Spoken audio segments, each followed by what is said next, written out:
Hello everyone, welcome to Naira study hub. आज हम लोग सीटेट पर्यावरण अध्ययन यानी कि ईवीएस का पेपर सॉल्व करेंगे जो कि दिसंबर 2020 का है। फ्रेंड्स, ये आप लोगों के लिए मोस्ट इम्पॉर्टेंट सीरीज़ है क्योंकि आप लोग बहुत अच्छे से जानते हैं कि सीटेट में क्वेश्चंस रिपीट होते हैं, तो आप लोगों के लिए ये मोस्ट इम्पॉर्टेंट हो जाता है। सो प्लीज़ वीडियो को बिल्कुल भी स्किप ना करें और वीडियो को लास्ट तक ज़रूर देखें। तो चलते हैं, देखते हैं आज की सीरीज़ का फर्स्ट नंबर क्वेश्चन। इससे पहले फ्रेंड्स, अगर आप हमारे चैनल पर नए हैं तो चैनल को सब्सक्राइब जरूर कर दें और बेल आइकन को भी जरूर प्रेस कर दें जिससे आने वाली वीडियोस आप तक पहुंच सके। तो जो क्वेश्चन है आप लोगों का फर्स्ट नंबर का क्वेश्चन है, ईवीएस में मानचित्र कौशल है। तो इसके जो ऑप्शन है वो देख लेते हैं। देखिए, रिकॉर्डिंग कौशल को विकसित करता है, या स्थानों की सापेक्ष स्थिति की समझ को विकसित करता है, या लैंडस्केप खींचने के कौशल को विकसित करता है, या पूर्वानुमान और गणना के कौशल को विकसित करता है। तो सबसे पहले इसके बारे में जान लेते हैं, उसके बाद आप लोग अपने आप से इस क्वेश्चन को सॉल्व कर सकते हैं कि क्या होता है कि मानचित्र जो कौशल होता है ना, वो स्थानों की सापेक्ष स्थिति की समझ को विकसित करता है। किसको करता है? तो स्थानों की सापेक्ष स्थिति को। और मानचित्र क्या होता है? तो दृश्य सहायक सामग्री, यानी कि दृश्य सहायक सामग्री का मतलब ये होता है कि जिससे आप देखकर शिक्षा प्राप्त कर सकें, वो दृश्य सहायक सामग्री होती है। और दृश्य सहायक सामग्री का तात्पर्य उन साधनों से है जिसमें केवल देखा जा सके, यानी जो हमारी इंद्रिय है यानी आँख है, इसके द्वारा हम ज्ञान प्राप्त कर लें या शिक्षा प्राप्त कर लें, वही हमारी दृश्य सामग्री हो जाती है। जैसे ग्लोब हो जाता है और हमारा मानचित्र हो जाता है, इस तरीके से ये हमारा क्या है, ये दृश्य सामग्री हो जाती है। तो इस अकॉर्डिंग आपका जो आंसर राइट हो जाता है वो देखिए, स्थानों की सापेक्ष स्थिति की समझ को विकसित करता है, यानी समझ को विकसित करता है। और जो आपके ऑप्शन है रिकॉर्डिंग कौशल को विकसित करता है, तो ये गलत है। लैंडस्केप खींचने के कौशल को विकसित करता है, ये भी गलत है। और पूर्वानुमान और गणना के कौशल को विकसित करता है, नहीं हो सकता। तो इसलिए देखिए, स्थानों की सापेक्ष स्थिति की समझ को विकसित करता है।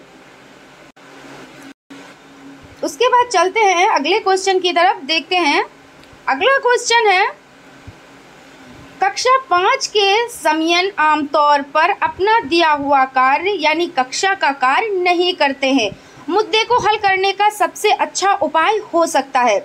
इसमें ऑप्शन देखते हैं, माता पिता से बात करें और उन्हें सलाह दें। सेकेंड ऑप्शन आपका है, उसे वैकल्पिक और आसान कार्य दे दें, यानी गृह कार्य दे दें। और थर्ड नंबर पर जो ऑप्शन है, उसकी कठिनाइयों का पता लगाने और उसके अनुसार कक्षा कार्य को समायोजित करने के लिए उससे बात करें। और जो फोर ऑप्शन यानी डी ऑप्शन है, किसी दूसरे बच्चे को उसके कक्षा के कार्य को पूरा करने में मदद करें। तो सबसे पहले क्वेश्चन की तरफ चलते हैं। देखिए, क्वेश्चन क्या कह रहा है कि यानी कक्षा 5 के समियन आमतौर पर अपना दिया हुआ कक्षा का कार्य नहीं करते हैं, ठीक है ना। मुद्दे को हल करने का सबसे अच्छा उपाय हो सकता है। तो जब हम मुद्दे को हल करेंगे, कोई बच्चा है और वो समय से कार्य नहीं कर रहा है, तो उसके लिए हम क्या करेंगे? माता पिता से बात करेंगे और उन्हें सलाह दे देंगे, बस टीचर का काम खत्म हो गया यहीं पे। ऐसा नहीं होता है। उसके बाद देखिए, उसे जो वैकल्पिक यानी वैकल्पिक और आसान गृह कार्य दे देंगे। जो कार्य दिया है उसको नहीं देंगे और उसके बाद उसे आसान कार्य दे देंगे। ये चीज़ क्या उचित है? नहीं, ये भी उचित नहीं है। तो इस अकॉर्डिंग देखिए, आपका ये ऑप्शन ये भी गलत हो जाता है और आपका ऑप्शन बी भी गलत हो जाता है। उसके बाद है, उसकी कठिनाइयों का पता लगाने और उसके अनुसार कक्षा कार्य को समायोजित करने के लिए उससे बात करेंगे। हाँ, ये ऑप्शन राइट आपका हो सकता है, लेकिन इसमें क्या होता है, जब तक हम 4 ऑप्शन दिए होते हैं, चारों ऑप्शन को देख नहीं लेते हैं ढंग से, तब तक हम इसमें टिक नहीं करते हैं, क्योंकि सारे ऑप्शन तो एक जैसे लगते हैं ना। तो लेकिन ये सही है, कुछ हद तक ये सही है।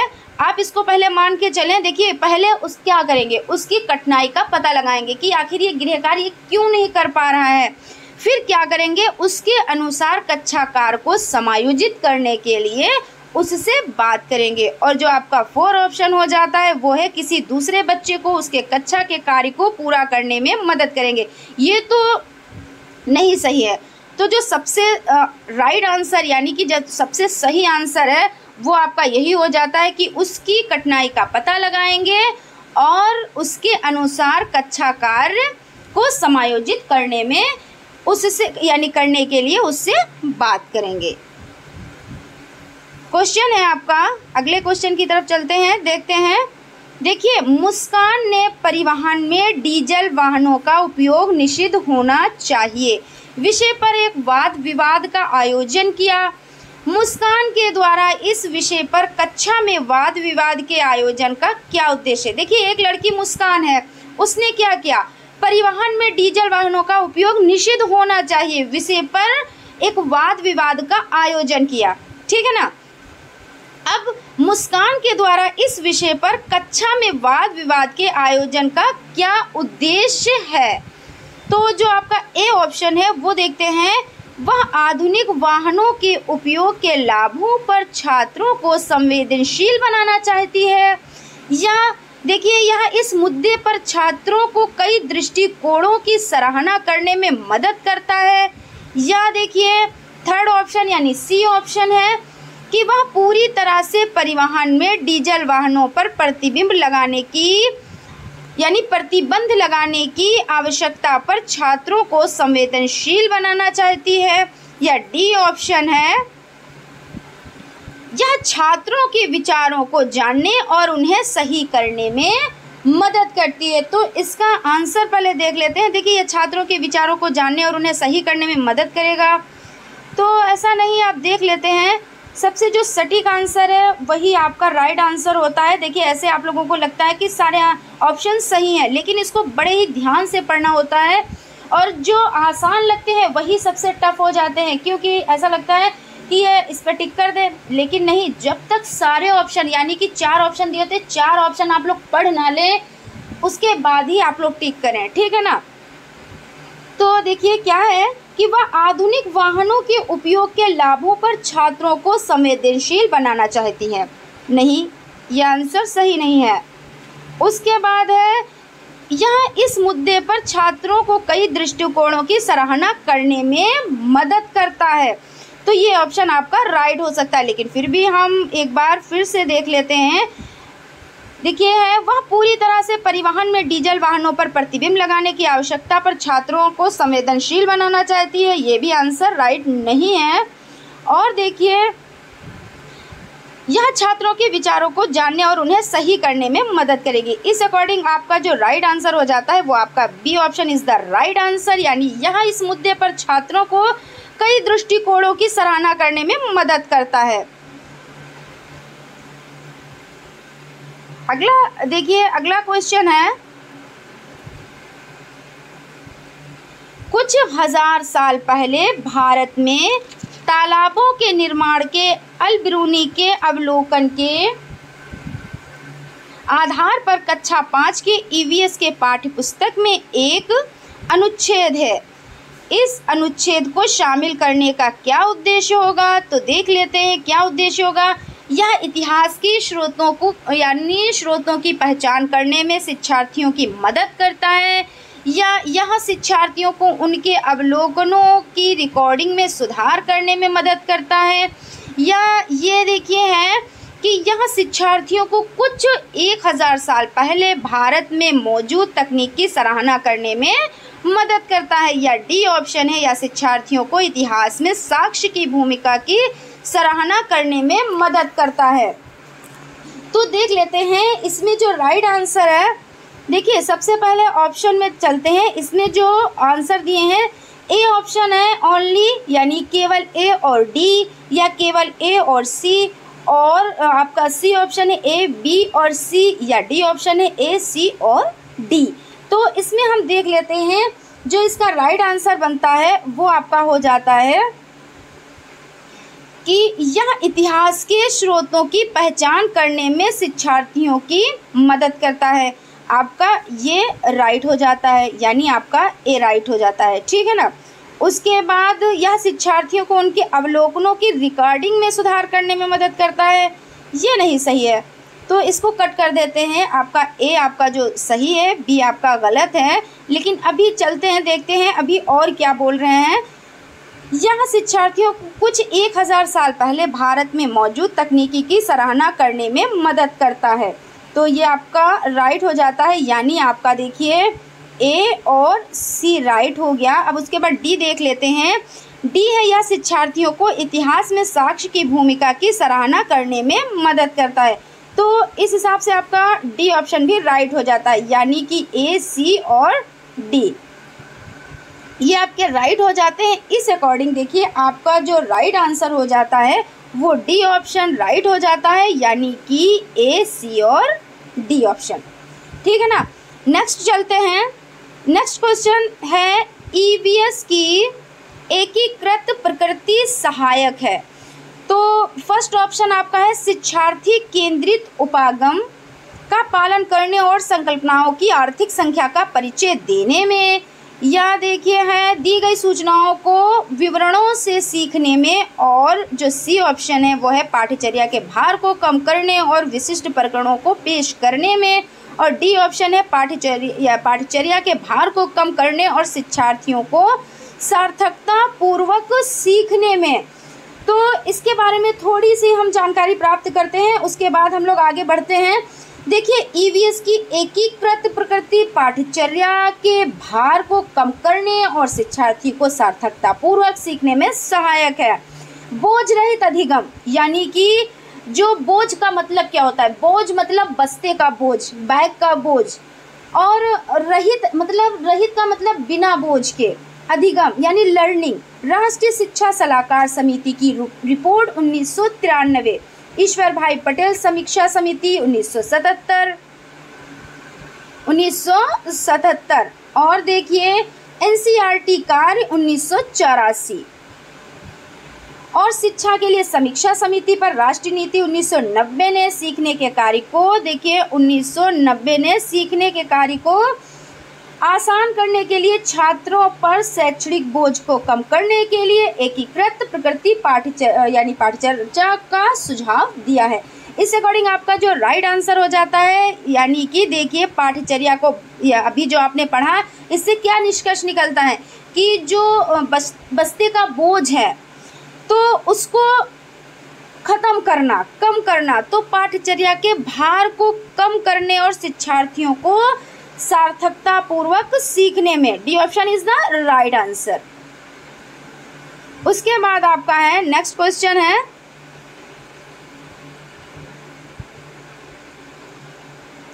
क्या ईवीएस में आकलन का एक व्यापक संकेत नहीं है। यहाँ पे देखिए नहीं है पूछ रहे हैं, तो बड़ा ध्यान से देखिए इस क्वेश्चन को देखिएगा और उस पर बाद में टिक करिएगा समझ के, ठीक है ना।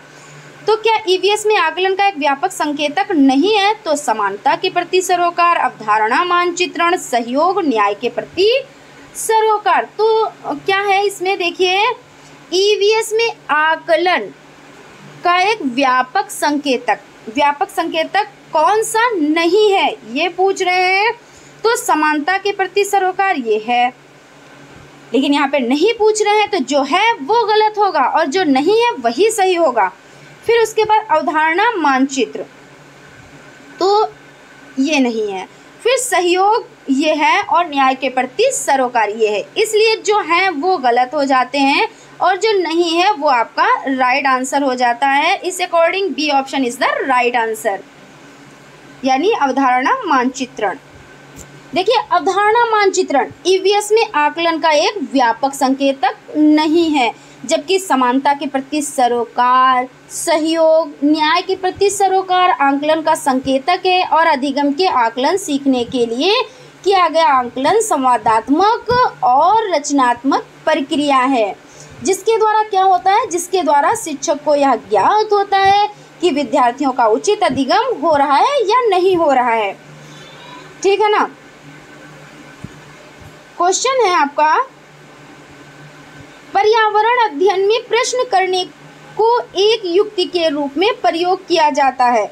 तो इसके ऑप्शन देख लेते हैं। ऑप्शन है आपके फर्स्ट नंबर का जो ऑप्शन है वो है नियमों के पालन को बढ़ावा देने के लिए या सेकेंड ऑप्शन है कक्षा कक्ष में जिज्ञासा को बढ़ाने के लिए, या थर्ड ऑप्शन है अनुशासन को बनाए रखने के लिए, या फोर्थ ऑप्शन है ध्यान खींचने के लिए। तो सबसे पहले देखिए अध्ययन अध्यापन में क्या होता है। पर्यावरण अध्ययन में प्रश्न करने की एक युक्ति के रूप में उपयोग किया जाता है, देखिए, जिसमें छात्रों के विषय के प्रति जिज्ञासा एवं उत्सुकता बनी रहे। क्या बनी रहे? जिज्ञासा एवं उत्सुकता बनी रहे। अगर बच्चों में जिज्ञासा नहीं है, उत्सुकता नहीं है, तो क्या बच्चे अच्छे से अध्ययन कार्य कर पाएंगे? नहीं ना। प्रश्न के माध्यम से छात्र आसानी से अपनी समस्याओं को शिक्षक के सामने रख कर उसका समाधान प्राप्त कर सकते हैं, और समाधान प्राप्ति के बाद छात्रों के जिज्ञासा, यानी जो छात्रों में जिज्ञासा होती है वो और उसको अधिक बढ़ावा मिल जाता है। ठीक है ना। तो इस अकॉर्डिंग देख लेते हैं, इसका जो राइट आंसर हो जाता है, यानी नियमों के पालन को बढ़ावा देने के लिए गलत है ये, और कक्षा कक्ष में जिज्ञासा को बढ़ावा देने के लिए। देखिए अभी हम लोगों ने क्या पढ़ा कि जिज्ञासा बढ़ाने के लिए, तो इस अकॉर्डिंग ये आंसर आपका राइट हो जाता है। और अनुशासन को बनाए रखने के लिए, मतलब क्लास में गए और अनुशासन बना दिया, कोई बच्चा कुछ पूछ नहीं सकता, बोल नहीं सकता, इस तरीके से जब बच्चा इतना डर ही जाएगा। और अब तो ऐसा कोई नियम भी नहीं रह गया है, क्योंकि बच्चों को डांटना मारना इस तरीके से, क्योंकि बहुत पहले ऐसा होता था कि टीचर क्या होता था, टीचर ही सर्वे सर्वा होता, टीचर के अकॉर्डिंग ही बच्चों को पढ़ाया जाता था। लेकिन अब ऐसा नहीं है, अब बच्चों के हिसाब से ही टीचर को पढ़ाना होता है, क्योंकि सबसे पहले तो उसकी मातृभाषा को मान्यता दी जाती है। मातृभाषा किस भाषा को कहते हैं? मातृभाषा जो बच्चा अपनी माँ से सीखता है, उसके चारों ओर से सीखता है, उसके लिए उसको कोई भी बिल पे नहीं करना होता है, यही मातृभाषा होती है। और वो मातृभाषा को देखिए किसी नियम के, किसी व्याकरण के वो सीख जाता है। तो यही चीज़ है। बाकी आंसर की तरफ चलते हैं कि कक्षा कक्ष में जिज्ञासा को बढ़ावा देने के लिए। ठीक है ना। इस according B option is the right answer. Next question है, अपनी कक्षा में 50 से अधिक छात्रों के साथ वाणी उन्हें एक ऐसी गतिविधि से जोड़ना चाहती है जिसमें सीखने को बढ़ावा करने के लिए अधिकतम संख्या में इंद्रियां शामिल हों। निम्न में से कौन सा क्रियाकलाप उपरोक्त कार्य के लिए ठीक होगा? देखिए क्या कह रहे हैं कि अपनी कक्षा में 50 से अधिक छात्रों के साथ कौन, तो वाणी उन्हें एक ऐसी गतिविधियों से जोड़ना चाहती है जिसमें सीखने को बढ़ावा यानी बढ़ाने के लिए अधिकतम संख्या में इंद्रियां शामिल हों। तो इसमें जो ऑप्शन है वो पहले देख लेते हैं। उचित एवी साधन के लिए स्मार्ट कक्ष का उपयोग करना, या नज़दीक के स्थान के लिए क्षेत्र भ्रमण का आयोजन करना, यह देखिए ऑप्शन है कौशल के प्रदर्शन के लिए समुदाय से संदर्भ व्यक्तियों को आमंत्रित करना, या समूह चर्चा को प्रोत्साहित करना। अब इसमें देख लेते हैं, सबसे जो राइट आंसर होगा उसी पे टिक करना होता है। और इस तरीके से तो आपने ये 4 ऑप्शन पढ़े, तो आप लोगों को क्या लगा? ऐसा लग रहा है कि सारे 4 ऑप्शन है, चारों सही हैं। लेकिन इसमें हम देखते हैं कि सबसे पहले देखते हैं कि ए ऑप्शन पे चलते हैं कि एवी साधन के लिए स्मार्ट कक्षा का उपयोग करना गलत है। उसके बाद नेक्स्ट है नज़दीक के स्थान के लिए क्षेत्र भ्रमण का आयोजन करना। हाँ, ये कुछ हद तक सही है। कुछ देखते हैं अब आगे क्या कह रहे हैं। कौशलों के प्रदर्शन के लिए समुदाय के संदर्भ व्यक्तियों को आमंत्रित करना, ये भी गलत है। और समूह चर्चा को प्रोत्साहन करना। तो इस अकॉर्डिंग आपका जो बी ऑप्शन है, B option is the right answer, यानी नज़दीक के स्थान के लिए छात्र भ्रमण का आयोजन करना। ठीक है ना। उसके बाद देखते हैं, देखिए इस पे पहले थोड़ी सी चर्चा कर लेते हैं। प्राथमिक स्तर पर 50 से अधिक छात्रों के सीखने को बढ़ावा देने के लिए एक शिक्षक को नज़दीक के स्थान के लिए क्षेत्र में भ्रमण का आयोजन करना चाहिए, जैसे कि आपके बी ऑप्शन में है। और जिससे छात्रों को अधिकतम जैसे आँख हो गई, जो इंद्रियां होती है ना, आँख हो गई, कान हो गई, नाक हो गई, त्वचा हो गई, का प्रयोग करने का अवसर मिलता है। और इस प्रकार की गतिविधियों से छात्र प्रत्यक्ष अनुभव के आधार पर ज्ञान अर्जित कर लेते हैं। ठीक है ना। अब हम चलते हैं क्वेश्चन की तरफ। क्वेश्चन है इकरा। देखिए, इकरा अपने शिक्षार्थियों को ईवीएस में समाचार पत्रों और पत्रिकाओं को पढ़ने के लिए क्यों प्रोत्साहित करती है? इसमें ऑप्शन देख लेते हैं। ऑप्शन है, ये शिक्षार्थियों को स्वतंत्र बनाने में सहायता करते हैं, और ये शिक्षार्थियों को प्रतिस्पर्धी बनाते हैं, और ये मनोरंजक साधन उपलब्ध हैं, और डी ऑप्शन आपका है, ये शिक्षार्थियों को उनके अपने संसार से जुड़ने में सहायता करते हैं। तो देख लेते हैं कौन सा ऑप्शन राइट हो जाता है। देखिए, सबसे पहले ये शिक्षार्थियों को स्वतंत्र बनाने में सहायता करते हैं, ये आपका ऑप्शन गलत है। ये शिक्षार्थियों को प्रतिस्पर्धी बनाते हैं, नहीं। उसके बाद ये मनोरंजक साधन उपलब्ध करते हैं, ऐसा भी नहीं है। इस अकॉर्डिंग देखिए आपका जो डी ऑप्शन है, यानी कि ये शिक्षार्थियों को उनके अपने संसार से जुड़ने में सहायता करते हैं। D option is the right answer. Next question की तरफ चलते हैं। नेक्स्ट क्वेश्चन है आपका, नीचे दिए गए कौन से एक राज्य में तोरांग का अर्थ है जंगल? देखिए, मिजोरम, झारखंड, असम या ओडिशा। तो इसका राइट आंसर समझ लेते हैं। देखिए, झारखंड के जंगलों में निवास करने वाले उराव जनजाति आम बोलचाल के लिए कुडुक या क्रूक भाषा का प्रयोग करते हैं, और इस भाषा में जंगल के लिए तोरांग शब्द का प्रयोग किया जाता है। तो इस अकॉर्डिंग आपका जो राइट आंसर हो जाता है वो आपका झारखंड हो जाता है, यानी B option is the right answer, Jharkhand. उसके बाद है क्वेश्चन, देखिए ये जो बड़े क्वेश्चंस होते हैं इसमें आप लोग कंफ्यूज बिल्कुल भी मत होइएगा, और बड़ा क्वेश्चन देख के आप डर गए तो ऐसा कुछ नहीं, उसे बड़ी बारीकी से पढ़िएगा। और कभी कभी तो ऐसा होता है कि जो क्वेश्चन होता है उसी में आंसर भी छिपा होता है, लेकिन आप लोगों को बहुत ही बारीकी से इन क्वेश्चंस को पढ़ना है, ठीक है ना। हालांकि इस क्वेश्चन में ऐसा कुछ नहीं है कि इसी में आंसर नहीं छिपा है आपका, लेकिन बड़े क्वेश्चन जो होते हैं उनसे डरने की कोई भी बात नहीं है, क्योंकि आप लोग अगर डर ही जाएंगे तो क्वेश्चन को सॉल्व कैसे करेंगे, ठीक है ना। देखिए, आपका घर एक्स पर स्थित है, ठीक है ना। उसके बाद तथा आपका विद्यालय वाई पर स्थित है। देखिए, एक्स पर स्थित है और विद्यालय वाई पर स्थित है। यद्यपि आपका विद्यालय ठीक सामने है, देखिए आमने सामने है ना, परंतु बीच में व्यस्त राजमार्ग होने के कारण आप सीधे नहीं जा सकते। यानी कि देखिए, ये आपका घर है और ये आपका स्कूल है, लेकिन है बिल्कुल आमने सामने, लेकिन यहाँ पे व्यस्त मार्ग है, इसलिए आप यहाँ से नहीं जा सकते। इसमें ये बता रहे हैं, अतः पहले आप ठीक दक्षिण में, फिर 125 मीटर दूर जाते हैं, फिर ठीक पूर्व में 100 मीटर लंबा सुरंग पथ पार करते हैं, और अंत में आप ठीक उत्तर में 125 मीटर दूरी पर वाई पर अपने विद्यालय पहुंचते हैं। वाई पर विद्यालय के सापेक्ष एक्स पर आपका घर कहाँ स्थित है? पहले ऑप्शन देख लेते हैं, उसके बाद इसको सॉल्व करते हैं। तो देखिए, 100 मीटर ठीक पश्चिम, 125 मीटर ठीक उत्तर, या 125 मीटर ठीक दक्षिण, या 100 मीटर ठीक पूर्व। तो इसको देखिए सॉल्व करते हैं।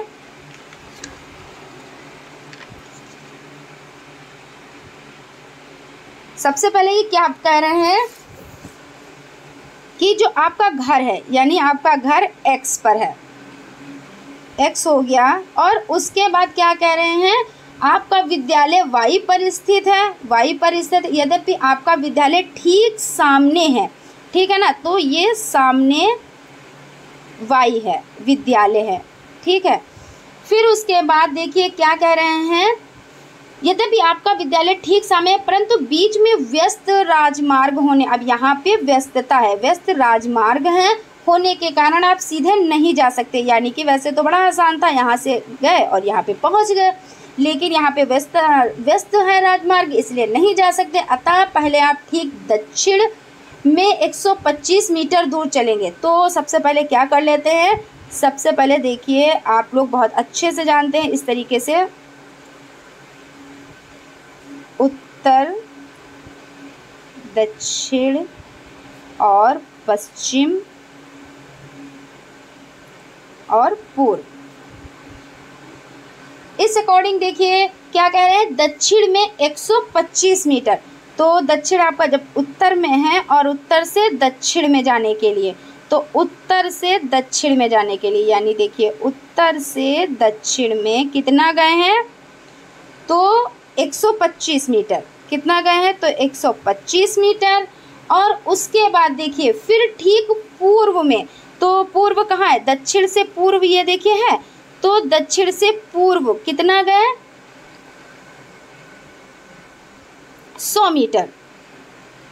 ठीक है ना, 100 मीटर गए। और उसके बाद देखिए दक्षिण से पूर्व 100 मीटर सुरंग पथ पार करते और अंत में आप ठीक उत्तर में, अब उत्तर देखिए कहाँ पे है, उत्तर ये देखिए पूर्व से ये उत्तर यहाँ पे हो गया ना, तो उत्तर यहाँ पे आप कितना चलते हैं, 125 मीटर, क्योंकि पहले भी आप 125 और फिर आप 125 मीटर चल कर आए। वायु पर अपने विद्यालय पहुँचते हैं और आप अपने विद्यालय पहुँच गए, यानी वायु पर आप पहुँच गए।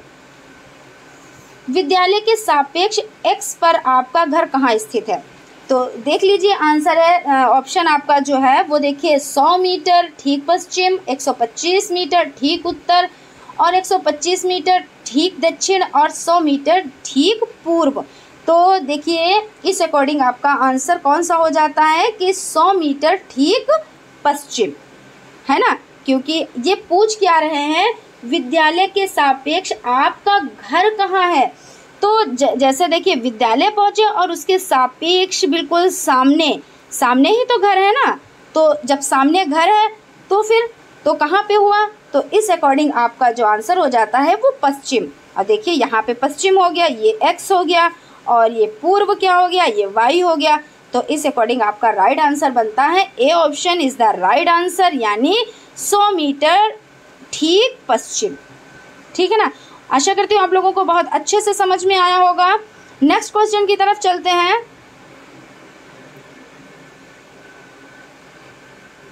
आज हम मिर्ची के बिना भोजन की कल्पना भी नहीं कर सकते हैं, इसे व्यापारी हमारे देश में लाए थे, यानी कहाँ से लाए थे, तो दक्षिणी अमेरिका से लाए थे या दक्षिणी अफ्रीका से लाए थे या अफगानिस्तान से लाए थे या इंग्लैंड से लाए थे।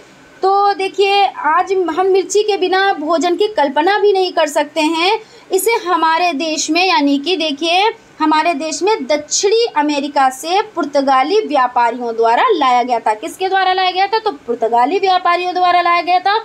और कहाँ से लाया गया था, तो दक्षिणी अमेरिका से लाया गया था, यानी कि A option is the right answer, दक्षिणी अमेरिका। उसके बाद चलते हैं नेक्स्ट क्वेश्चन की तरफ। देखिए कोई लड़का नागरकोइल से मड़गांव जाने के लिए 4 जून 2020 को किसी रेलगाड़ी में सवार हुआ। यह रेलगाड़ी 22:30 पर नागरकोइल से चली। 22:20 यानी कि 22:30 यानी कि 10:30, है ना। और 6 जून 2020 को 4:30 पर मड़गांव पहुंची। यदि इस समय अंतराल में रेलगाड़ी ने 1145 किलोमीटर की दूरी तय की तो रेलगाड़ी की औसत चाल लगभग क्या है। तो इसमें ऑप्शन सबसे पहले देख लेते हैं। इसमें ऑप्शन है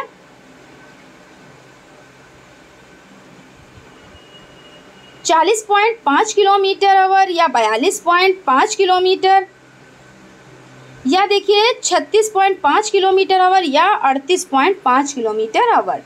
तो इसका सबसे पहले देखिए इसको किस तरीके से सॉल्व करेंगे। सबसे पहले ये क्या कह रहे हैं कि कोई लड़का नागरकोइल से मड़गांव जाने के लिए 4 जून कब चला, तो 4 जून को चला। देखिए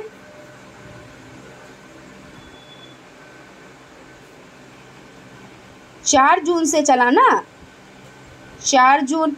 और देखिए 2020 को किसी रेलगाड़ी में सवार हुआ। यह रेलगाड़ी 22:30 पर यानी नागरकोइल से चली और 6 जून यानी 4 से 6 जून, तो 4 जून प्लस बीच में 5 जून भी तो हुआ ना, 5 जून और प्लस 6 जून। फिर देखिए 2020 को 4:30 बजे मड़गांव पहुंची। इस समय अंतराल में रेलगाड़ी ने 1145 किलोमीटर की दूरी तय की। तो रेलगाड़ी की औसत चाल क्या है? तो देख लेते हैं इसको। देखिए, सबसे पहले 4 जून प्लस 5 जून प्लस 6 जून, है ना। जब बीच में चले तो 4 जून को चले और 5 जून और 6 जून को पहुंच गए। उसके बाद देखिए कितने टाइम पे, तो 1 घंटा 30 मिनट उसमें हो गए, और उसके बाद 24 और प्लस 4:30 पर पहुंच गए। तो इस अकॉर्डिंग जब आप इसे प्लस करेंगे तो कितना, देखिए 29 घंटे 60 मिनट। देखिए 60 मिनट यानी कि कितना हो जाता है, 60 मिनट हो जाता है 1 घंटा। तो 29 घंटे 60 मिनट यानी कि बराबर कितना हो जाता है, तो 30 घंटा हो जाता है ना, 30 घंटा हो जाता है। और रेलगाड़ी की औसत चाल, तो रेलगाड़ी की औसत चाल क्या थी, आप ये देख लें। रेलगाड़ी की औसत चाल 1145 किलोमीटर की दूरी, तो 30 बाई देख लेते हैं। देखिए 1145 और बटे 30, तो रेलगाड़ी की जो औसत चाल है वो देखिए 1145 बटे 30 हो जाती है। और आप इस सूत्र से आराम से लगा सकते हैं, कोई भी दिक्कत नहीं है। चाल बराबर दूरी बटे समय, ठीक है ना। तो इस अकॉर्डिंग आपका जो आंसर निकल कर आएगा वो आएगा आपका 38.166 इज इक्वल टू 38.5 किलोमीटर प्रति आवर, लगभग में निकल कर आएगा, ठीक है ना। उसके बाद चलते हैं नेक्स्ट क्वेश्चन की तरफ। नेक्स्ट क्वेश्चन है, नीचे दिया गया कौन सा कथन मधुमक्खियों और छत्तों के विषय में सही नहीं है? तो इस पे आप लोग देखिए बहुत अच्छे से ध्यान दीजिएगा, क्योंकि इसमें बोल रहे हैं कौन सा कथन सही नहीं है। छत्ते में बहुत सारी काम करने वाली मधुमक्खियां होती हैं, ठीक है। उसके बाद छत्ते में केवल कुछ नर मधुमक्खियां होती हैं, यानी मक्खियां होती हैं, सही है। उसके बाद प्रत्येक छत्ते में एक रानी मधुमक्खी होती है जो अंडे देती है ना, ये भी सही है। उसके बाद नर मक्खियां छत्ते के लिए अत्यंत महत्वपूर्ण होती हैं।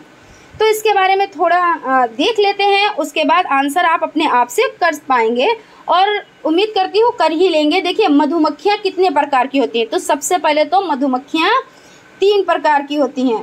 कितने प्रकार की होती हैं, तो 3 प्रकार की होती हैं।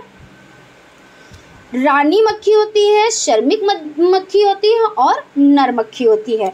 उसमें देखिए प्रत्येक छत्ते में केवल एक ही रानी मक्खी होती है, कि मतलब एक छत्ते में एक ही रानी मधुमक्खी होती है जो रॉयल जेली खाती है। क्या खाती है, तो वो रॉयल जेली खाती है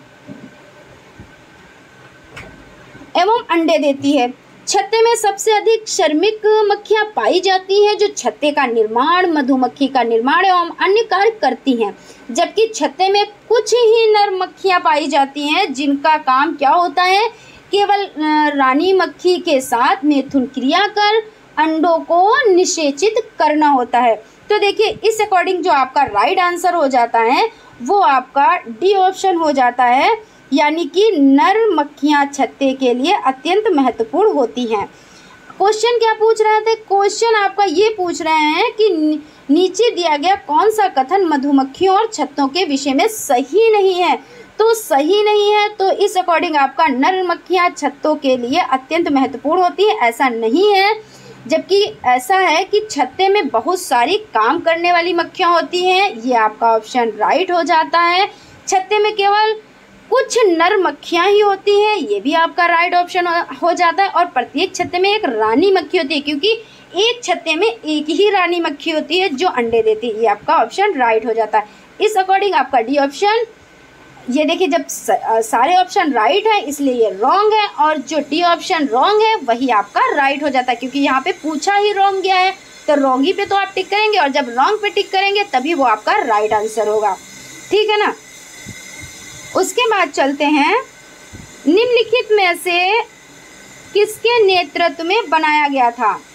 क्या देख लेते हैं। देखिए, हमारे देश का संविधान निम्नलिखित में से किसके नेतृत्व में बनाया गया था? तो हमारे संविधान की बात हो रही है, तो इसमें देख लेते हैं डॉक्टर भीमराव बाबा साहब अम्बेडकर।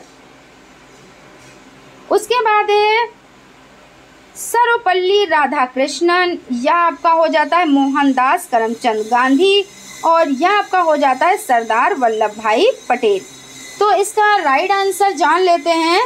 इसका राइट आंसर जानने से पहले इस पर देखिए थोड़ी सी बातचीत कर लेते हैं। हमारे देश का संविधान डॉक्टर भीमराव बाबा साहब अम्बेडकर के नेतृत्व में बनाया गया था, और भारत का संविधान सभा द्वारा 26 नवंबर कब? तो 26 नवंबर 1949 यानी 1949 को पारित हुआ, और देखिए 26 जनवरी यानी 26 जनवरी 1950 से प्रभावी हुआ, और ये दिन भारत में संविधान दिवस के रूप में घोषित किया गया, जबकि 26 जनवरी का दिन भारत में गणतंत्र दिवस के रूप में मनाया जाता है। ये आप लोग बहुत अच्छे से जानते हैं, ऐसा कोई नागरिक नहीं होगा जो इस चीज़ को नहीं जानता होगा, ठीक है ना। और भीमराव अंबेडकर को भारतीय संविधान का प्रधान वास्तुकार या निर्माता कहा गया। तो देखिए, जो हमने अभी आप लोगों को एक्सप्लेन दिया, तो आंसर तो इसी में आ जाता है। मैं उम्मीद करती हूँ आप लोगों ने आंसर कर लिया होगा। तो इसका जो राइट आंसर हो जाता है A option is the right answer, यानी डॉक्टर भीमराव बाबा साहेब अम्बेडकर जी, ठीक है ना। उसके बाद चलते हैं नेक्स्ट क्वेश्चन की तरफ। नेक्स्ट क्वेश्चन देख लेते हैं। पौधों के लिए किए जाने वाले नीचे दिए गए कार्यों पर विचार कीजिए। पौधों को सहारा देना, हुमस प्रदान करना, भोजन संचित या भंडारण करना, या पत्ती और खनिजों को अवशोषित करना। तो इसमें से जड़ों के कार्य बताने हैं आपको। तो बी, सी एंड देखिए डी ऑप्शन आपका राइट है, या ए, सी और डी ऑप्शन राइट है, या केवल ए और बी राइट है, या केवल सी और डी राइट है। तो देख लेते हैं इसमें कौन सा ऑप्शन राइट है। तो सबसे पहले है आपका पौधों को सहारा देना। देखिए, आप बहुत अच्छे से जानते हैं कि जड़ जो होती हैं वो पौधों को सहारा देती हैं, तो आपका ए ऑप्शन राइट हो जाता है। उसके बाद हुमस प्रदान करना, ये नहीं है भाई राइट आंसर आपका। उसके बाद भोजन संचित या भंडारण करना, क्योंकि भोजन भी संचित करते हैं और उसको भंडारण भी करते हैं, तभी तो पौधों को वृद्धि प्राप्त होती है। वो जड़ों का क्या कार्य है? जड़ ज़मीन में रहती है और वो भोजन पानी सभी तो पौधों को देते हैं ना। और पानी और खनिजों को अवशोषित करना, ये भी आपका राइट हो जाता है। इस अकॉर्डिंग ए, सी और डी आप देख लेते हैं ए, सी और डी किस ऑप्शन में है। तो देखिए इसमें बी, सी और डी है। उसके बाद देखिए ए, सी और डी, यानी कि B option is the right answer. B option is the right answer, ठीक है ना। उसके बाद चलते हैं, क्वेश्चन है आपका निम्नलिखित में से कौन सा एक भारत का संघ शासित प्रदेश नहीं है। देखिए यहाँ पर भी नहीं है, तो इसको आप लोग बहुत अच्छे से सॉल्व करिएगा। मणिपुर है या नहीं है, या चंडीगढ़ है या नहीं है, लद्दाख और जम्मू और कश्मीर। तो इसमें पूछ रहे हैं नहीं है, तो मणिपुर यानी A option is the right answer. Manipur Bharat का संघ शासित प्रदेश नहीं है। वर्तमान में भारत में 8 संघ शासित प्रदेश हैं। कितने? तो 8 संघ शासित प्रदेश हैं। दिल्ली हो गया आपका, अंडमान और निकोबार द्वीप समूह हो गया, चंडीगढ़ हो गया, दादर और नागर हवेली हो गई, और दमन और दीव, पुदुचेरी, जम्मू और कश्मीर और लद्दाख, ये आपके हो गए। और देख लेते हैं दिल्ली, ये भारत का यानी जो भारत की राष्ट्रीय राजधानी कौन सी है, तो दिल्ली यानी राजधानी प्रदेश भी है। और जम्मू और कश्मीर के बारे में अगर बात की जाए तो 5 अगस्त 2019 को घोषित और 31 अक्टूबर 2019 से प्रभावी। इसके बाद क्वेश्चन देख लेते हैं। क्वेश्चन है निम्नलिखित में से कौन से कच्चे तेल पेट्रोलियम के उत्पादक है। गुजरात और तमिलनाडु, बिहार और बॉम्बे हाई तथा पश्चिम बंगाल, या असम और ओडिशा। तो इसका राइट आंसर देख लेते हैं। तो इसका जो राइट आंसर आपका हो जाता है वो आपका फर्स्ट ऑप्शन हो जाता है, यानी गुजरात और तमिलनाडु हो जाता है। उसके बाद चलते हैं नेक्स्ट क्वेश्चन की तरफ। देखिए नेक्स्ट क्वेश्चन है, निम्नलिखित में से पक्षियों का वह समूह चुनिए जिसका प्रत्येक सदस्य हमारी तुलना में 4 गुनी अधिक दूरी की वस्तुओं को स्पष्ट देख सकने के योग्य है।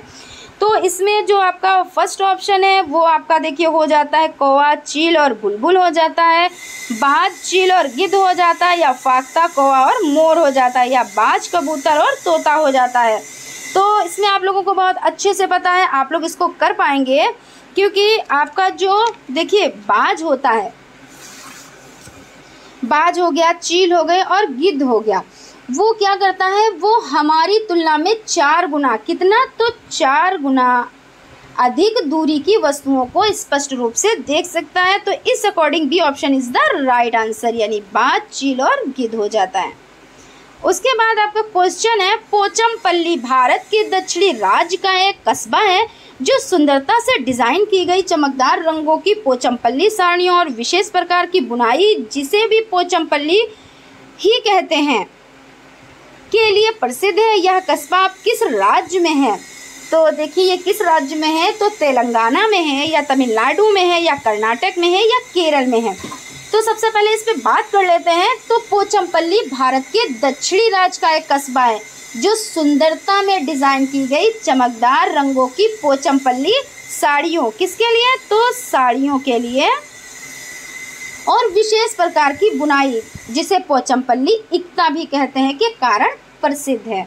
और पोचमपल्ली कस्बा तेलंगाना राज्य में स्थित है। अब मतलब स्थित है जहां ज़्यादातर परिवार बुनकर हैं, इसलिए इस बुनाई को स्थान विशेष के कारण पोचमपल्ली नाम से जाना जाता है। तो इस अकॉर्डिंग आपका जो राइट आंसर हो जाता है, यानी कि Telangana, A option is the right answer, Telangana. उसके बाद क्वेश्चन है, निम्नलिखित में से खाद्य पदार्थों के उस समूह को चुनिए जिसके प्रत्येक सदस्य में लौह तत्व प्रचुर मात्रा में पाया जाता है। तो देख लेते हैं प्रचुर मात्रा में किसमें पाया जाता है।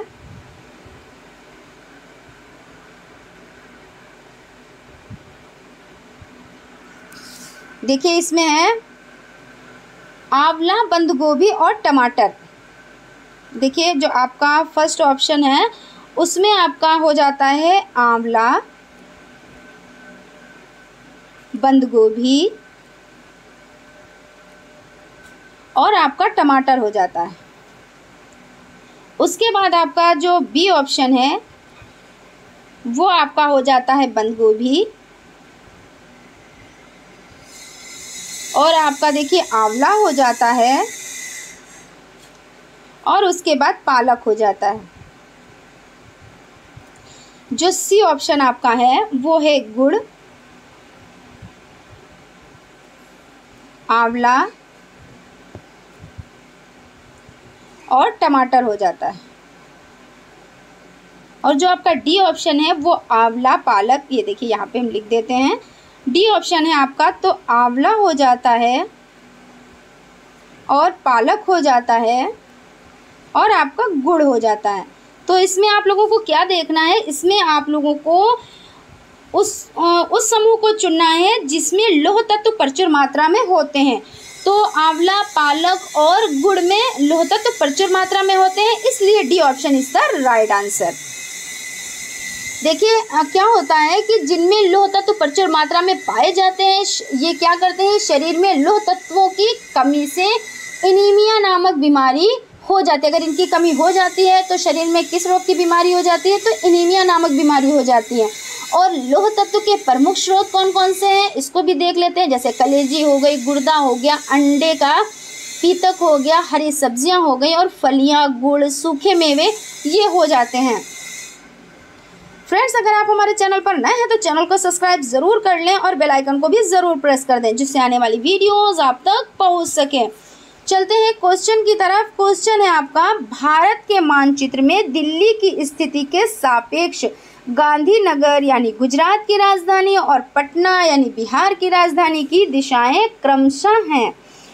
तो इसमें उत्तर पूर्व और दक्षिण पश्चिम ए ऑप्शन हो जाता है, यानी या दक्षिण पश्चिम और उत्तर पूर्व बी ऑप्शन हो जाता है, या दक्षिण पूर्व और दक्षिण पश्चिम सी ऑप्शन हो जाता है, या डी ऑप्शन दक्षिण पश्चिम और दक्षिण पूर्व हो जाता है। तो देखिए, भारत के मानचित्र में दिल्ली की स्थिति के सापेक्ष गांधीनगर यानी गुजरात की राजधानी और पटना बिहार की राजधानी की दिशाएं क्रमशः क्या हो जाती हैं, तो दक्षिण पश्चिम और दक्षिण पूर्व हो जाती है, इसलिए D option is the right answer. Friends देखिए, इस तरह के क्वेश्चन को सॉल्व करने के लिए हम एक वीडियो आप लोगों के लिए लेकर आएंगे, जिसमें मैप के साथ आप लोगों को इन चीज़ों के बारे में हम लोग पढ़ेंगे, ठीक है ना। उसके बाद चलते हैं नेक्स्ट क्वेश्चन की तरफ। आप एक एकीकृत ईवीएस कक्षा के लिए कैसे योजना बनाएंगे, तो देख लेते हैं योजना कैसे बनाएंगे।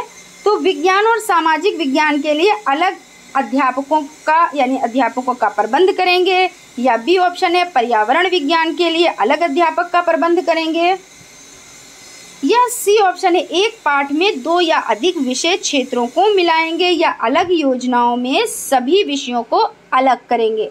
देखिए, आप एक एकीकृत ईवीएस कक्षा के लिए एक पाठ में 2 या अधिक विषय क्षेत्रों को मिलाएंगे। एकीकृत उपागम का तात्पर्य शिक्षण के उस दृष्टिकोण से है जिसे अपनाकर अलग अलग विषयों के शिक्षण पर जोर दिया जाता है। पर्यावरण अध्ययन के शिक्षण में एकीकृत उपागम का प्रयोग करने का आधार यह है कि इस विषय के अन्य उप विषय जैसे भूगोल हो गया, भौतिक विज्ञान हो गया, रसायन विज्ञान हो गया, जीव विज्ञान, पारिस्थितिकी आदि आपस में जुड़े हुए हैं और शिक्षक इनकी पाठ्य चर्चाओं के मध्य संबंध जोड़ सकते हैं। तो इस अकॉर्डिंग आपका जो राइट आंसर हो जाता है C option is the right answer, यानी कि एक पाठ में 2 या अधिक विषयों को मिलाएंगे। क्वेश्चन देख लेते हैं। निम्नलिखित में से कौन सा एनसीएफ 2005 के अनुसार ईवीएस पाठ्यक्रम में सुझाए गए 6 विषयों में से एक है? चीज़ों को हम बनाते हैं और करते हैं। चीज़ें कैसे काम करती हैं? पदार्थ या प्राकृतिक संसाधन। तो इसमें देखते हैं। देखिए, चीज़ों को हम बनाते हैं और करते हैं। एनसीएफ 2005 में क्या बताया गया कि चीज़ों को हम करते हैं और बनाते हैं के अनुसार ईवीएस पाठ्यक्रम में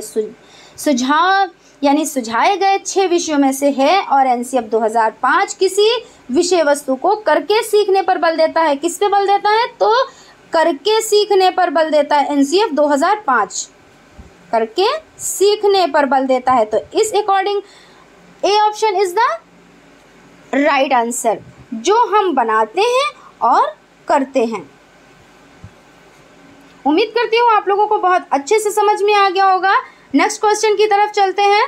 नेक्स्ट क्वेश्चन है उपाख्यान अभिलेखों से क्या नहीं दर्ज करना चाहिए?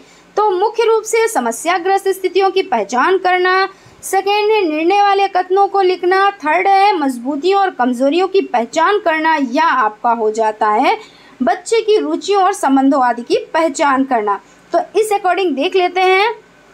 आपका जो ए ऑप्शन देखिए ए ऑप्शन है, ये आपका राइट नहीं है। देखिए, मुख्य रूप से समस्याग्रस्त स्थितियों की पहचान करना रॉन्ग है, ये आपका राइट नहीं है। निर्णय वाले कथनों को लिखना, ये आपका राइट हो सकता है, लेकिन फिर भी अभी 2 ऑप्शन है। जब तक 2 ऑप्शन देख नहीं लिए जाते हैं तब तक इस पर टिक नहीं किया जाता है, क्योंकि इस तरह से मैं पहले भी इस पर चर्चा कर चुकी हूँ कि इसमें क्या होता है, सारे ऑप्शन जो होते हैं ऐसा लगता है सब राइट है, लेकिन उसमें होता तो एक ही राइट है ना। तो इसलिए जब तक 4 ऑप्शन आप लोग पढ़ ना लें उसके बाद ही आप लोग टिक करें, ठीक है ना। तो मजबूतियों और कमजोरियों की पहचान करना और बच्चे की रुचियों और संबंधों आदि की पहचान करना। तो देख लेते हैं इसमें जो राइट आंसर है आपका, तो वो है निर्णय वाले कथनों को लिखना।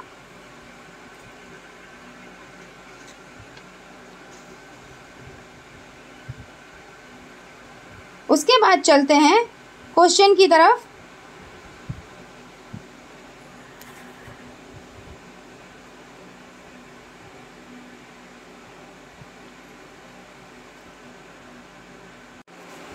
देखिए, यहाँ पे थोड़ी सी मिस्टेक ये हुई है कि ऑप्शन तो आपका देखिए यही सही है, सी ऑप्शन। लेकिन इसमें कैसे करना है, इसमें ये जो आप लोगों का दिए हैं कि ए बी और सी राइट है, या ए सी और डी राइट है, या ए और बी राइट है, या सी और डी राइट है। तो इसमें ये देखना है कि इसमें कोई 2 ऑप्शन है वो राइट है, ठीक है ना। तो इसके लिए देख लेते हैं, मुख्य रूप से समस्याग्रस्त स्थितियों की पहचान करना, यानी उपाख्यान अभिलेखों में क्या नहीं दर्ज करना चाहिए, तो मुख्य रूप से समस्याग्रस्त स्थितियों की पहचान करना, ये नहीं लिखना चाहिए। उसके बाद यानी दर्ज नहीं करना चाहिए। उसके बाद है निर्णय वाले कथनों को लिखना, ये आप लोग नहीं, मतलब ये नहीं लिखना चाहिए, इसलिए ए और बी ऑप्शन राइट हो जाता है। और देख लेते हैं ए और बी ऑप्शन किस ऑप्शन में है, तो ए और बी देखिए आपका सी ऑप्शन में है, इसलिए C option is the right answer. Okay, उसके बाद चलते हैं नेक्स्ट क्वेश्चन की तरफ। नेक्स्ट क्वेश्चन है, स्मिता अपने शिक्षार्थियों को कार्य से संबंधित लैंगिक विषमता और रूढ़िवादी छवियों के प्रति संवेदनशील करना चाहती है। स्मिता को निम्नलिखित में से अपनी कक्षा में क्या करना चाहिए, तो देखते हैं क्या करना चाहिए। केवल लड़कों से प्रतिदिन कक्षा को साफ करने को कहें, या एक छात्र की मां को कक्षा में आमंत्रित करें जो ऑटो चालक है, या रूढ़िवादी मॉडलों को छात्रों को प्रस्तुत करें, या विभिन्न प्रकार के कार्यों के फ्लैश कार्ड दिखाएं। देखिए किसी चीज़ का अंत करने के लिए या किसी समस्या का समाधान करने के लिए हम उसकी फ़ोटो तस्वीर दिखा दें तो क्या ऐसा होता है कि समस्या का समाधान मिल जाता है? ऐसा नहीं होता है। तो इसमें जो ऑप्शन दिए हैं कि केवल, इसमें केवल वाला ऑप्शन तो बिल्कुल ही रॉन्ग होता है कि केवल हो गया, रटन हो गया, या जैसे कहते हैं नहीं कि मारना पीटना, इस तरीके के जो भी क्वेश्चन, या सजा देना या दंड देना, इस तरीके के जो भी ऑप्शन होते हैं वो आपके रॉन्ग होते हैं। उस पर आप कभी भी टिक मत कीजिएगा, वो आप लोगों के गलत ही ऑप्शन होते हैं, यानी कि उसको आप लोगों को सही नहीं करना है। तो केवल लड़कों से प्रतिदिन कक्षा को साफ कराना, नहीं, ऐसा नहीं हो सकता। बात तो वही हो गई ना, विषमता और रूढ़िवादी छवियों के प्रति संवेदनशील करना चाहती है। तो जब रूढ़िवादी है तो हम लड़का और लड़की में फ़र्क नहीं करेंगे, वो लड़का हो या लड़की, बस ये चीज़ हमको दिखाना है कि जो लड़के कर सकते हैं वो लड़कियां भी कर सकती हैं, और जो लड़कियां कर सकती हैं वो लड़के भी कर सकते हैं। तो ये चीज़ को हमको बच्चों को समझाना है, तो किस तरीके से हम समझाएंगे, यहाँ पे ये चीज़ बतानी है। तो एक छात्र की माँ को कक्षा में आमंत्रित करेंगे जो ऑटो चालक है, हाँ ये ऑप्शन राइट हो सकता है। लेकिन हम पहले 4 ऑप्शन पढ़ लेंगे, उसके बाद राइट आंसर की तरफ चलेंगे। रूढ़िवादी मॉडलों को छात्रों में प्रस्तुत करेंगे, मॉडल बना दिया और दीवार में टांग दिया तो इससे कोई मतलब नहीं होता है। विभिन्न प्रकार के कार्यों की फ्लैश कार्ड दिखाएंगे, फ्लैश कार्ड दिखा दिया, बच्चों की सब कुछ समझ में आ गया, ऐसा नहीं होता है। इसलिए देखते हैं, देखिए एक छात्र की माँ को कक्षा में आमंत्रित करेंगे, क्यों करेंगे? क्योंकि वो ऑटो चालक है वो माँ, लेकिन वो ऑटो चालक है, इसलिए हम उनको आमंत्रित करेंगे। ये आपका ऑप्शन राइट हो जाता है। इस according B option is the right answer. उसके बाद चलते हैं, आज की सीरीज का लास्ट सेकंड क्वेश्चन है। पुनीत ने अपनी कक्षा के शिक्षार्थियों को मानव शरीर की एक रूपरेखा दी और उन्हें भोजन विषय पढ़ाने से पहले पाचन तंत्र को बनाने को कहा। पुनीत चाहता था, देख लेते हैं क्या चाहता था। अच्छे ड्राइंग कौशलों वाले शिक्षार्थियों की पहचान करना, पाचन की प्रक्रिया पर शिक्षार्थियों का मूल्यांकन करना, परीक्षण करना कि शिक्षार्थी नामांकित आरेख बना सकता है, या पाचन से संबंधित शिक्षार्थियों के विचारों को प्राप्त करना।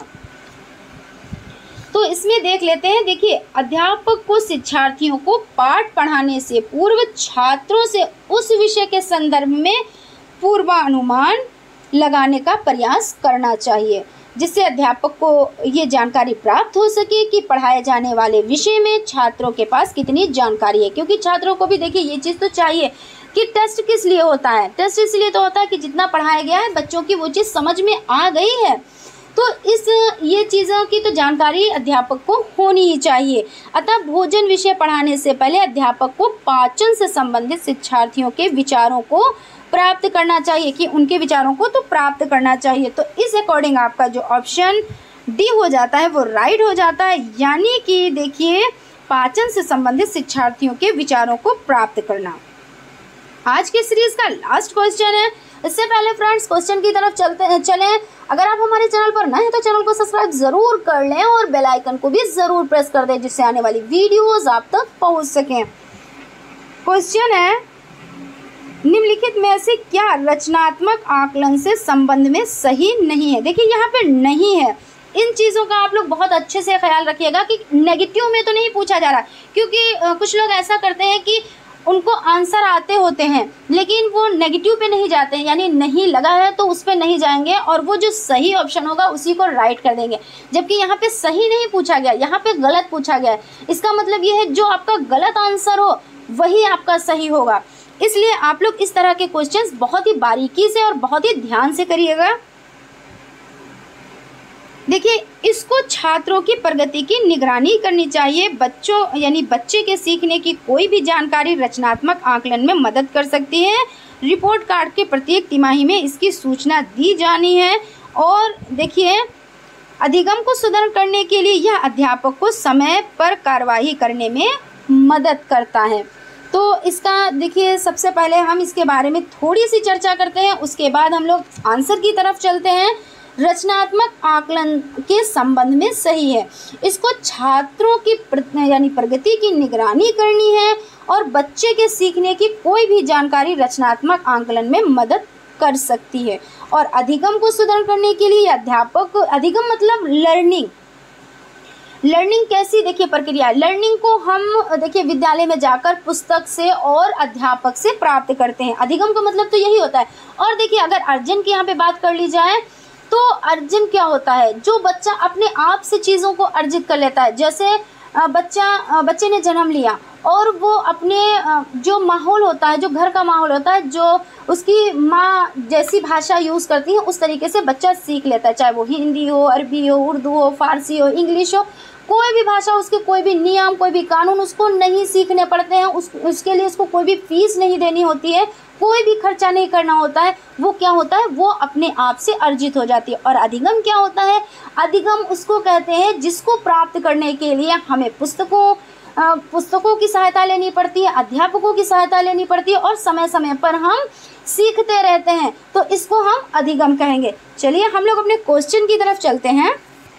देखिए, आपका जो ऑप्शन इस अकॉर्डिंग जो राइट हो जाता है वो आपका हो जाता है C option is the right answer, यानी रिपोर्ट कार्ड के प्रत्येक तिमाही में इसकी सूचना दी जानी चाहिए। तो फ्रेंड्स, आज यहीं तक। अगर आप हमारे चैनल पर नए हैं तो चैनल को सब्सक्राइब ज़रूर कर लें और बेल आइकन को भी ज़रूर प्रेस कर दें, जिससे आने वाली वीडियोस आप तक पहुंच सके। इसके बाद फ्रेंड्स देखिए, हिंदी की आपकी क्लास आएगी और हिंदी क्लास के बाद आपकी उर्दू की क्लास। जिन लोगों ने उर्दू सब्जेक्ट ले रखा है उन लोगों के लिए बेस्ट ऑफर है, क्योंकि देखिए यहाँ सीटेट की उर्दू की स्टार्टिंग से तैयारी कराई जा रही है। तो आप लोग हमारे चैनल से इसी तरह जुड़े रहें और अगर नए हैं तो सब्सक्राइब ज़रूर कर दें। Thank you.